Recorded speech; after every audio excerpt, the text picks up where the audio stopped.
창세기 17장 1절에서 27절 말씀, 창세기 17장 1절에서 27절 말씀. 제 성경이 구약성경 19쪽입니다. 네, 다 찾으셨죠? 앞에 PPT에도 나오는데 우리 한 절씩 교독하겠습니다. 아브라함이 99세 때에 여호와께서 아브라함에게 나타나사 그에게 이르시되 나는 전능한 하나님이라 너는 내 앞에서 행하여 완전하라. 내가 내 언약을 나와 너 사이에 두어 너를 크게 번성하게 하리라 하시니. 아브라함이 엎드렸더니 하나님이 또 그에게 말씀하여 이르시되 보라, 내 언약이 너와 함께 있으니 너는 여러 민족의 아버지가 될지라. 이제후로는 내 이름을 아브라함이라 하지 아니하고 아브라함이라 하리니 이는 내가 너를 여러 민족의 아버지가 되게 함이니라. 내가 너로 심히 번성하게 하리니 내가 내게서 민족들이 나게 하며 왕들이 내게로부터 나오리라. 아멘. 내가 내 언약을 나와 너 및 내 대대 후손 사이에 세워서 영원한 언약을 삼고 너와 내 후손의 하나님이 되리라. 내가 너와 내 후손에게 내가 거류하는 이 땅 곧 가나안 온 땅을 주어 영원한 기업이 되게 하고 나는 그들의 하나님이 되리라. 하나님이 또 아브라함에게 이르시되 그런즉 너는 내 언약을 지키고 내 후손도 대대로 지키라. 너희 중 남자는 다 할례를 받으라. 이것이 나와 너희와 너희 후손 사이에 지킬 내 언약이니라. 너희는 포피를 배워라. 이것이 나와 너희 사이의 언약의 표징이니라. 너희의 대대로 모든 남자는 집에서 난 자나 또는 너희 자손이 아니라 이방 사람에게서 돈으로 산 자를 막론하고 난 지 8일 만에 할례를 받을 것이라. 너희 집에서 난 자든지 너희 돈으로 산 자든지 할례를 받아야 하리니 이에 내 언약이 너희 살에 있어 영원한 언약이 되리니와. 할례를 받지 아니한 남자 곧 그 포피를 베지 아니한 자는 백성 중에서 끊어지리니 그가 내 언약을 배반하였음이니라. 하나님이 또 아브라함에게 이르시되 내 아내 사레는 이름을 사레라 하지 말고 사라라 하라. 내가 그에게 복을 주어 그가 내게 아들을 낳아주게 하며 내가 그에게 복을 주어 그를 여러 민족의 어머니가 되게 하리니 민족의 여러 왕이 그에게서 나리라. 아브라함이 엎드려 웃으며 마음속으로 이르되 100세 된 사람이 어찌 자식을 낳을까? 사라는 90세니 어찌 출산하려 하고. 아브라함이 이에 하나님께 아뢰되 이스마엘이나 하나님 앞에 살기를 원하나이다. 하나님이 이르시되 아니라 내 아내 사라가 내게 아들을 낳으리니 너는 그 이름을 이삭이라 하라. 내가 그와 내 언약을 세우리니 그의 후손에게 영원한 언약이 되리라. 이스마엘에 대하여는 내가 내 말을 들었나니 내가 그에게 복을 주어 그를 매우 크게 생육하고 번성하게 할지라. 그가 12두렁을 낳으리니 내가 그를 큰 나라가 되게 하려니와. 내 언약은 내가 내년 이 시기에 사라가 내게 낳을 이삭과 세우리라. 하나님이 아브라함과 말씀을 마치시고 그를 떠나 올라가셨더라.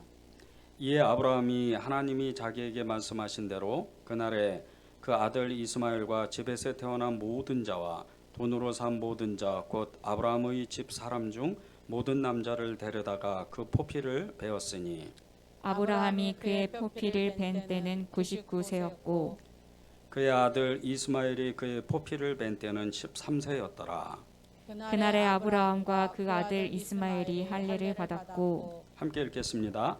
그 집의 모든 남자 곧 집에서 태어난 자와 돈으로 이방 사람에게서 사온 자가 다 그와 함께 할례를 받았더라. 아멘. 하나님의 말씀입니다. 이스라엘 백성이 제일 중요하게 여기는 것 중 그 하나가 할례입니다.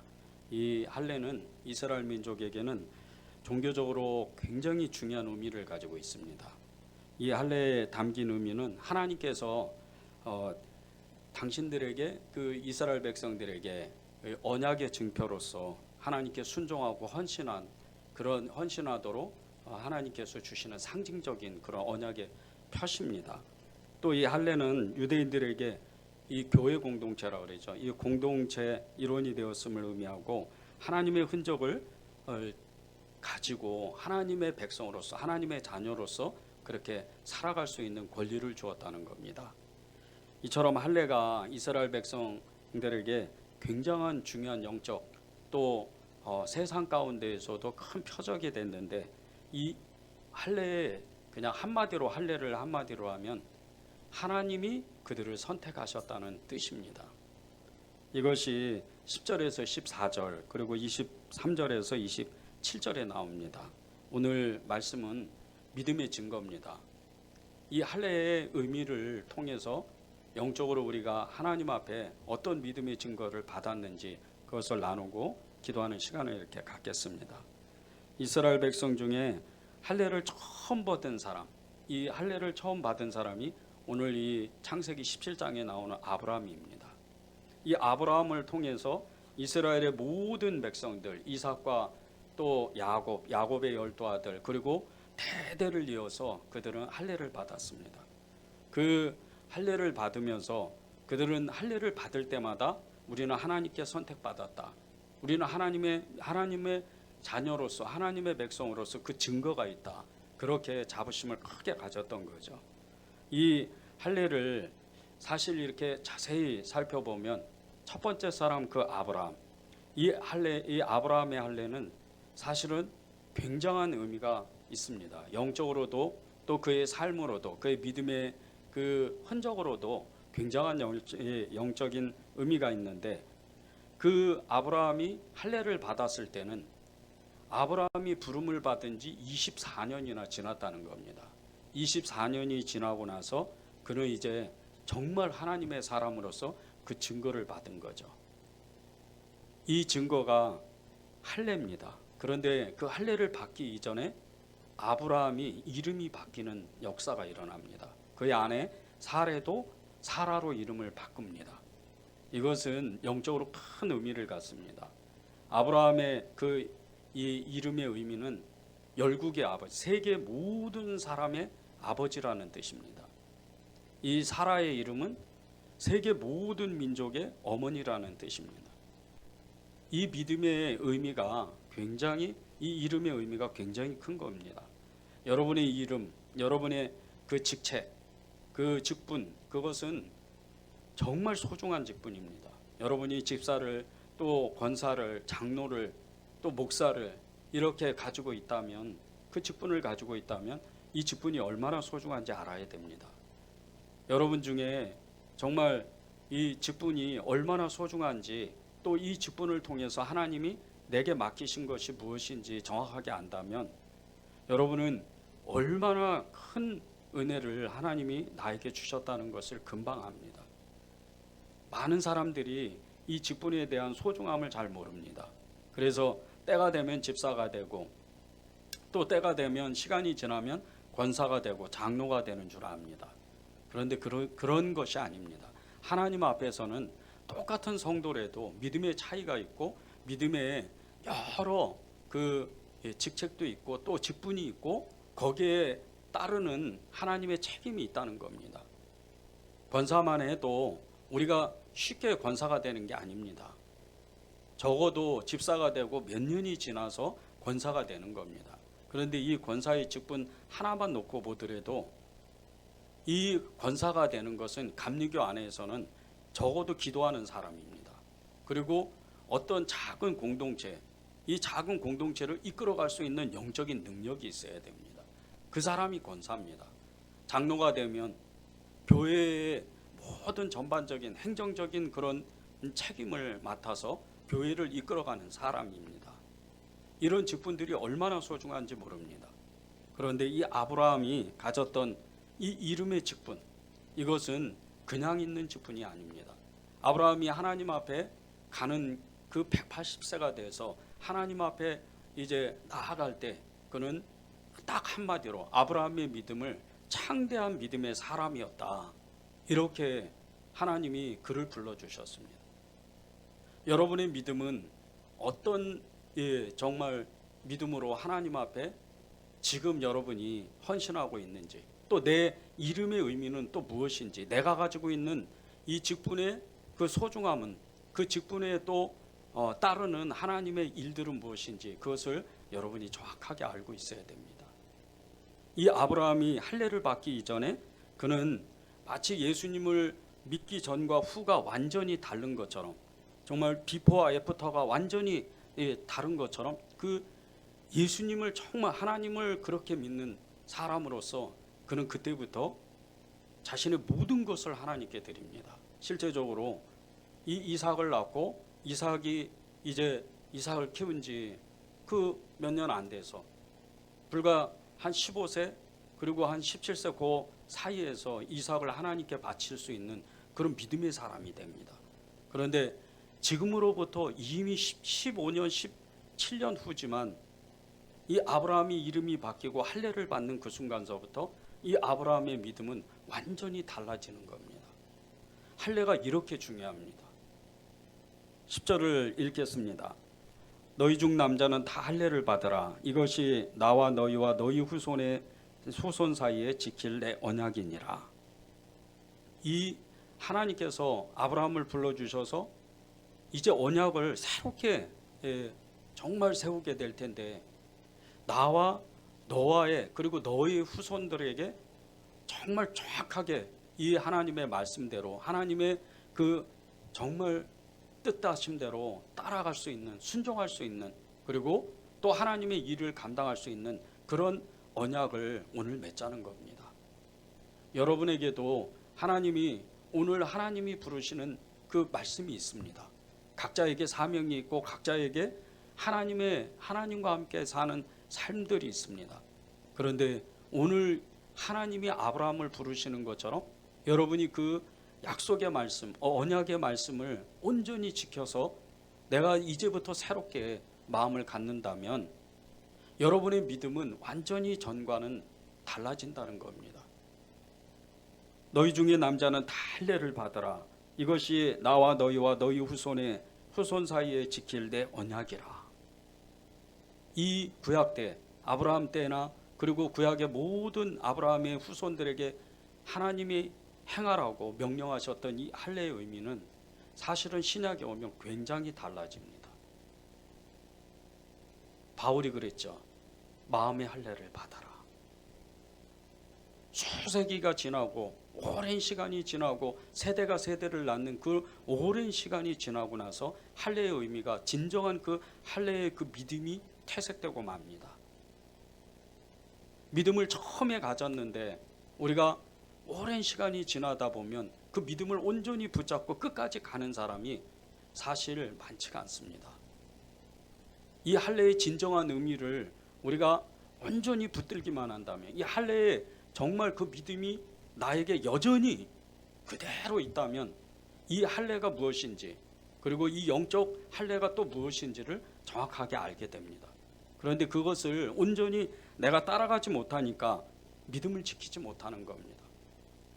구약 때의 이 할례의 진정한 의미를 신약 때에서 사도 시대 때 바울이 다시 한번 정말 너무나 정확하게 지적을 하고, 그리고 통렬한 마음으로 많은 이 유대인들, 특별히 지도자들에게 이 마음의 할례를 받아야 된다, 이렇게 계속해서 권면했던 것은 이 이스라엘의 지도자들이 행함없는 할례의 그 거짓 믿음을 가지고 있었기 때문입니다. 로마서 2장 29절입니다.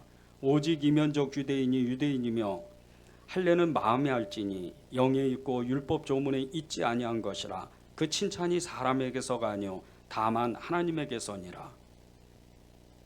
예수님 당시의 유대인들은 사람들을 의식합니다. 특별히 지도자들은 사람들을 의식하면서 살았습니다.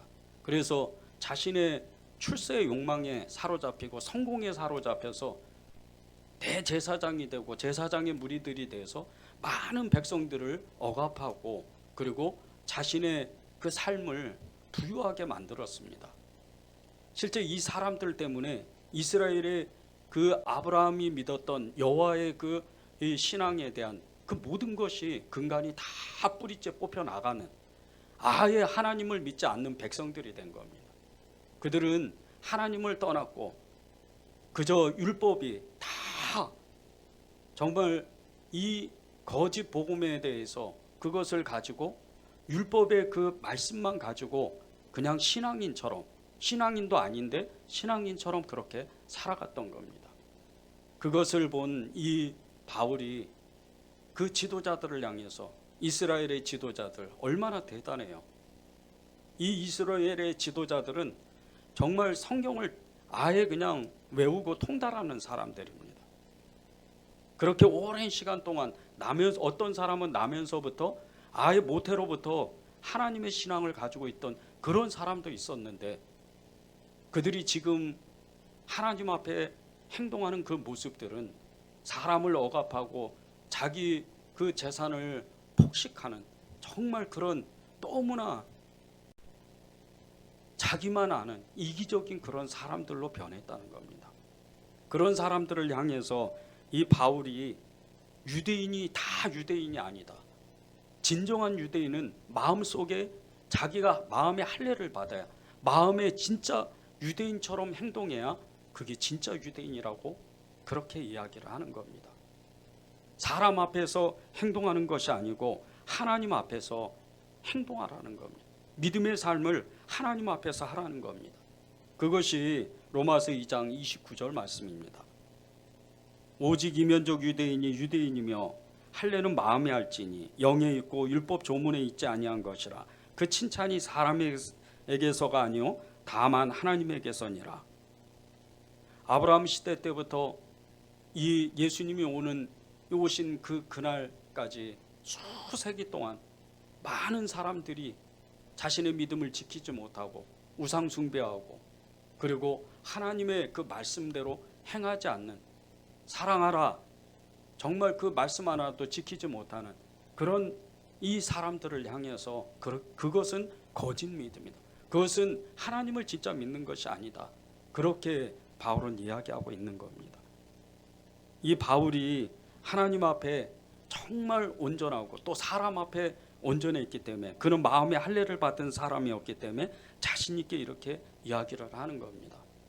갈라디아서 6장 17절에 보면 바울이 이렇게 고백합니다. 이후로는 누구든지 나를 괴롭게 하지 말라. 내가 내 몸에 예수의 흔적을 지니고 있노라. 이 고백과 같이 바울은 실제적으로 예수 그리스도의 십자가의 흔적을 그는 그대로 살아냅니다. 그가 헐벗고 굶주릴 때마다, 그의 몸에 매서운 채찍의 자국이 생길 때마다, 그의 목숨이 위태로울 때마다 그의 몸에는 예수 그리스도의 십자가가 그대로 새겨집니다. 그는 하루하루를 살아가면서, 또 1년을 살아가고 평생을 살아가면서 그런 마음의 할례를 받은 진정한 믿음의 사람으로서 날마다 예수 그리스도의 흔적, 예수 그리스도의 그 말씀을 자신의 몸에, 자신의 영혼에 새기는 겁니다. 그래서 하나님 앞에, 사람 앞에 떳떳한 사람이 이 바울입니다. 그런데 이 바울의 할례의 증거는 다른 것이 아닙니다. 성령의 임재입니다. 성령의 내주하심. 이 바울의 할례의 증거, 마음의 할례의 증거는 성령의 내주하심이 너무나 뚜렷하게 나타났던 사람이라는 겁니다. 우리가 성령으로 충만하지 않으면 하나님의 뜻과 반대되는 삶을 삽니다. 예수를 믿었다 하나 믿음의 행동이 온전하지 않고 그저 내 생각, 내 마음, 내가 편한 대로 그렇게 살아갑니다. 성령으로 충만한 사람은 그렇게 살 수가 없습니다. 성령으로 충만한 사람은 오직 하나님의 뜻에 순종하려고 거기에 초점을 맞춥니다. 십자가의 삶을 거기에 초점을 맞추는 거죠. 이게 바울이 살았던 마음의 증거, 그 마음의 할례를 받았던 믿음의 증거입니다. 우리가 마음의 할례를 받아야 되는 이유, 다른 것이 아닙니다. 이 바울이 통렬하게 이스라엘 지도자들에게 정말 너희들은 그 마음의 할례를 받아야 된다. 육신의 할례가 아니다. 그 육신의 할례는 진정한 할례가 아니다. 그렇게 이야기했던 것은 그 마음에 성령이 계시지 않기 때문입니다. 우리는 하나님 앞에 정말 우리의 모든 삶을 고백하고 하나님을 사랑하기로 결단한 사람들입니다. 그러나 여러분들이 마음의 할례를 받은 사람과 같이 성령으로 충만하지 않으면 여러분이 다시 하나님 앞에 나와서 정말 성령을 달라고 하나님 앞에 매달리고 하나님의 그 성령을 구하는 그런 시간들을 가져야 됩니다. 성령으로 충만하지 않는 사람, 성령으로 충만하지 않으면 믿었다 하나 믿는 사람이 아니고, 그리고 하나님의 일을 하려고 해도 할 수도 없습니다. 성령으로 충만함을 받아야, 그 성령님이 내게 내주하셔야 하나님의 일을 하고 그리고 믿음의 삶을 살 수가 있는 겁니다. 우리가 성령으로 충만하지 않으면 마치 빈 껍데기처럼 예수님의 이름은 있지만 속에는 예수님이 없는 사람입니다. 우리가 성령으로 충만하지 않으면 우리의 생각과 계획은 하나님과 아무런 관계가 없는 것들입니다. 우리가 성령으로 충만하지 않으면 우리의 삶의 모든 목적은 육신의 정욕, 안목의 정욕, 이생의 자랑을 추구하는 삶을 살 수밖에 없습니다. 성령 충만한 사람은 하나님의 뜻과 말씀에 자신의 모든 것을 겁니다. 그리고 그 하나님의 뜻에, 하나님의 말씀을 살아내려고 애를 쓰는 겁니다. 여러분이 왜 성령 충만을 구해야 되는 줄 아세요? 여러분 진짜 예수님을 사랑하려면 그 성령이 여러분에게 차고 넘치고, 그 성령님께서 하나님의 말씀이 생각나게 하시고 하나님의 뜻이 그 성령님을 통해서 여러분의 삶을 이끄셔야 되기 때문이에요. 평생 성령 충만하기를 구했던 주님은 나의 최고봉 저자인 오스왈드 챔버스 목사님, 이 목사님은 평생토록 성령을 추구했던, 성령을 구했던 그런 사람입니다. 비록 짧은 그 43살의 삶을 살았지만 이 오스왈드 챔버스 목사님이 영적으로 남긴 그 유산은 엄청나게 큽니다. 지금 전 세계에서 기독교 이 묵상집 중에 가장 많이 팔린 책이 이 오스왈드 챔버스 목사님의 주님은 나의 최고봉이라는 책입니다. 이 챔버스 목사님이 영국에서 태어났는데 청년 시절에 찰스 스펄전 목사님의 설교를 듣고 회심을 했습니다. 그리고 자신의 미래를 위해서 명문대학인 에든버러 대학을 들어갔었는데 거기서 자퇴하고, 그리고 정말 너무나도 이름도 없는 무명의 대학 두는 성경훈련대학교를 편입해서 졸업하고 목사가 됐습니다. 그리고 평생토록 그는 설교자로, 그리고 강의하는, 신학생들을 가르치는 그런 삶을 살았습니다. 근데 이 목사님이 정말 짧은 삶을 살았지만 그가 남긴 그 영적 유산, 이것은 이 예수님을 믿는 이 증거의 흔적은 너무나도 큰 것이었습니다. 그가 하나님 앞에 가고 나서 그의 아내가 이 챔버스 목사님이 이 적어놓은 여러 가지 이 글들을 모아서 이 책을 썼는데, 이 책이 주님은 나의 최고봉이라는 책입니다. 이 책이 지금도 정말 수많은 사람들, 거의 1세기가 지났는데도 수많은 사람들이 이 책을 보면서 하루하루 주님과 묵상하고 주님과 동행하는 그런 너무나 귀한 책인 겁니다. 근데 이 목사님이 영적으로 가장 어두웠을 때, 정말 너무나도 힘들고 하나님이 계신가 안 계신가 그렇게 고민할 때, 그런 시절을 보낼 때 하나님의 말씀을 받습니다. 그것이 누가복음 11장 13절입니다. 너희 하늘 아버지께서 구하는 자에게 성령을 주시지 않겠느냐. 이 말씀이 갑자기 목사님의 그 마음에 부딪힌 겁니다. 그리고 평생토록 이 챔버스 목사님은 이 말씀을 의지해서 성령을 구하고, 성령이 충만하지 않으면 아무 일도 안 할 정도로 하루하루 살아가면서 오직 성령으로만 일하는, 성령으로만 기도하는, 성령으로만 사역하는 그런 목사님이 된 겁니다. 그래서 이 목사님이 성령으로 충만한 삶을 살아가게 될 때 성경 말씀을 붙잡고 응답받을 때까지 기도하는 그런 엄청난 중보기도자가 된 거예요. 실제적으로 이 목사님의 그 책들을 보면 정말 기적과 이적과 표적, 그 엄청난 역사들이 이 목사님의 삶을 통해서 정말 예수님의 그 흔적들, 영적인 그 역사들이 엄청나게 일어납니다. 이 목사님이 평생 붙잡고 있었던, 정말 하나님 앞에 갈 때까지 붙잡고 있었던 누가복음 11장 13절. 이 말씀이 저와 여러분에게 정말 실제가 된다면 여러분은 마음의 할례를 받은 정확한 믿음의 증거를 갖는 그런 사람이 되는 겁니다. 너희 하늘아버지께서 구하는 자에게 성령을 주시지 않겠느냐? 너희 하늘아버지께서 구하는 자에게 성령을 주시지 않겠느냐? 여러분이 성령 충만하세요? 그러면 성령을 구하십시오. 성령 충만하다면 하나님의 일을 구하십시오. 그것이 하나님의 뜻입니다. 아브라함은 이 마음에 정말 할례를 받고 이 하나님이 그 믿음의 증거로서 할례를 행하라고 말씀하시는 그 순간서부터, 자신의 이름이 바뀌는 그 순간서부터 평생 동안 그런 믿음의 삶을 살아갑니다. 그래서 그의 이름이 히브리서 11장 믿음의 장에서 그는 창대한 믿음을 가진 사람이다. 그리고 그의 후손들도 그를 따라서 이삭과 야곱과 그 야곱의 12아들과 그리고 모든 후손들이 믿음을 따라갔다. 그렇게 말하는 겁니다. 믿음의 증거를 분명히 가지고 있는 사람은 하나님의 뜻만 행하려고 애를 쓰는 사람입니다.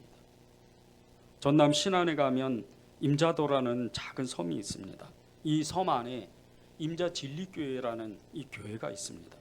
이 교회는 섬마을 복음전도자인 문중경 전도사님이 1932년에 세운 교회인데, 이 교회가 유명하게 된 계기가 있습니다. 1950년 10월 5일 날 공산군에 의해서 이판일 장로님의 그 가족 13명과 그리고 교인들 48명의 교인들이 한꺼번에 한날 한시에 다 순교한 교회입니다. 그런데 이 이판일 장로님이 복음을 전해 듣고 평생토록 예수님의 그 흔적을 갖기 위해서 예수님을 믿는 사람으로서 자신의 믿음을 증거하는 그런 삶을 살았습니다. 한국전쟁 당시에 이 신안 일대에 많은 섬들이 공산군에 의해서 아예 초토화가 됐어요. 교회가 완전히 다 무너지고, 그리고 수많은 믿음의 사람이 그때 이 전쟁통에 많은 사람들이 순교했습니다. 이 이판일 장로님도 자신의 동생과 그 가족 13명, 자신의 노모와 함께, 그리고 교인들 그 48명과 함께 정말 엄청난 몽둥이로 정말 매를 맞고, 그리고 죽창으로 찔림을 받고, 총과 칼로 정말 많은 사람들이 죽고, 심지어는 갯벌에 그 큰 구덩이를 파서 거기에 산처로 정말 이렇게 파묻혀 죽는 그런 엄청난 고난을 겪었습니다. 그런데 이 이후에 서울 수복이 되고, 그리고 국군 토벌대가 이 신안 일대의 섬들을 수복하기 시작했는데, 정말 엄청나게 정말 천운이죠.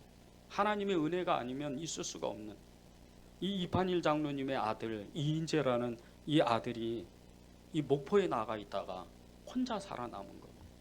그리고 이제 국군 토벌대와 함께 이 임자도를 들어왔는데, 국군들이 그 자리에서 이 공산군들을 다 죽여도 좋다 허락을 했습니다. 그런데 이 아버지 이판일 장로님의 그 유언을 들었습니다. 사랑해라. 이 사랑해라는 말씀을 외면하지 못하고 이 이인재는 그 공산군들을 용서해 줍니다. 어떻게 자기 아버지와 자기 삼촌, 할머니, 가족들, 친척들, 그리고 교인들, 그 수많은 사람을 죽인 사람들, 어떻게 용서를 할 수가 있겠어요? 그는 진짜로 믿음의 증거를 가지고 있는 사람이라는 거죠. 그 아버지 이판일 장로님의 믿음을 그대로 받은 거예요. 그 사랑의 믿음, 그 믿음의 증거를 가지고 있던 이인재라는 청년은 나중에 전쟁이 끝나고 신학교를 갑니다.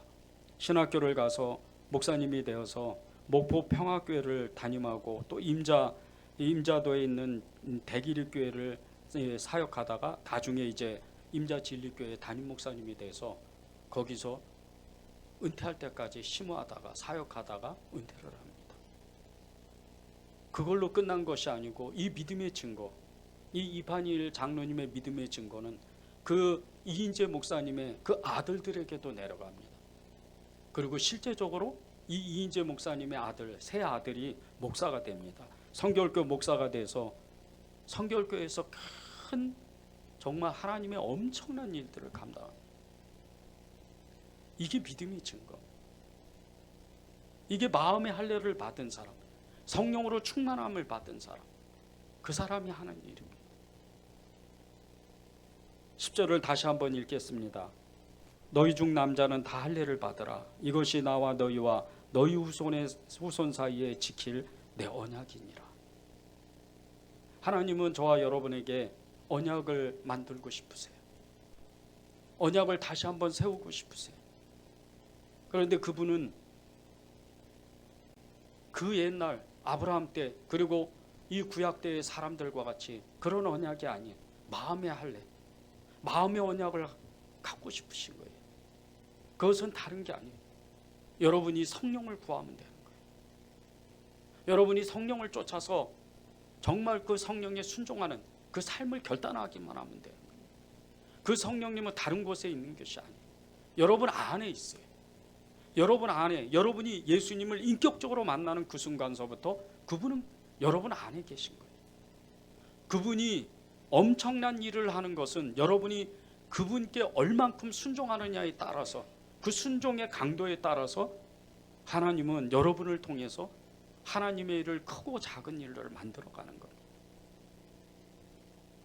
오늘 이 창세기 17장의 말씀으로 하나님은 저와 여러분에게 마음의 할례를 진정으로 하라는 겁니다. 그 마음의 할례를 온전히 행하고 믿음의 증거를 반드시 남기라는 거예요. 아브라함이 그랬던 사람이잖아요. 아브라함은 정말 평생 하나님 앞에 전심을 다해서 그가 돈을 벌어도, 그가 먹어도 입어도, 어디를 가도, 그가 무슨 말을 해도 그는 오직 목적이 하나님이었어요. 그래서 그가 칭찬을 받는 거예요. 그래서 믿음의 조상이 되는 거예요. 여러분에게는 후손에게 무엇을 남기고 싶으세요? 여러분의 후손들이 나의 믿음을 받아서 계속해서 그 믿음을 창대하게 내려가려면, 천대까지 그 믿음이 미치려면 여러분이 진짜로 예수님을 믿는 사람이 돼야 되고, 여러분이 그 믿음의 증거가 분명히 삶에서 나타나야 돼요. 그런 은혜가 여러분 이 한 주간 동안 여러분의 삶 속에서 그대로 새겨지고 나타나는 그런 한 주가 되기를 간절히 바랍니다. 우리 찬양하고